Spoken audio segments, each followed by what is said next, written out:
आता एक breaking news समोर येते। पुण्याच्या वानवडीमध्ये अल्पवयीन चालकाकडून पुन्हा एकदा अपघात झालाय। पुण्याच्या वानवडीमध्ये अल्पवयीन चालकाने अपघात केलेला आहे। पुण्याचं पोर्शे कार प्रकरण हे ताजं असतानाच आता पुन्हा एक अपघात या प्रकारचा समोर आलेला आहे। खरं तर अल्पवयीन मुलांना गाड्या हातात देऊ नका असं वारंवार प्रशासनातर्फे सांगितलं जातंय, मात्र तरी सुद्धा पुण्याच्या वानवडीमध्ये आणखी अशीच एक घटना घडलेली आहे। आपण पाहतोय पुण्याच्या वानवडीमध्ये या व्यक्तीने एका दुचाकीस्वाराला धडक दिल्याचं कळतं आहे। पुण्याच्या वानवडीत ही घटना घडलेली आहे। पुण्याच्या कल्याणी नगर या ठिकाणी एका अल्पवयीन मुलानं दुचाकीस्वारांना चिरडलं होतं। या ठिकाणी त्यांचा मृत्यू झाला होता। हे प्रकरण ताजं असतानाच आता पुन्हा एका अल्पवयीन चालकानं हा अपघात केलेला आहे। या संदर्भात पुन्हा अधिक माहिती जाणून घेऊयात आमचे प्रतिनिधी अक्षय बडवे यांच्याकडून। अक्षय, काय सांगाल? पुण्याचं पोर्शे कार प्रकरण हे ताजं असतानाच पुन्हा एकदा पुण्यामध्ये हा अल्पवयीन चालकानं अपघात केल्याचं कळतंय, काय अधिकची माहिती आहे?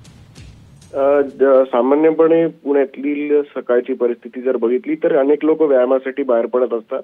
त्याच वेळेला अपघात झालेला आहे पुण्यातील वानवडी भागात। एका 14 वर्षीय एक तरुण जो आहे तो टँकर चालवत होता आणि त्याचं नियंत्रण जे आहे ते त्या टँकरवरनं सुटलं आणि व्यायामासाठी आलेले जे काही तरुण होते त्या तरुणांच्या थेट अंगावरच हा टँकर घातल्यामुळे मोठा अपघात हा झालेला आहे। याच्यात जखमी जे आहेत ते देखील आहेत। तात्काळ पोलिसांनी या घटनेची दखल घेतलेली असून जे जखमी आहेत त्यांना देखील रुग्णालयात आता दाखल करण्यात आलं।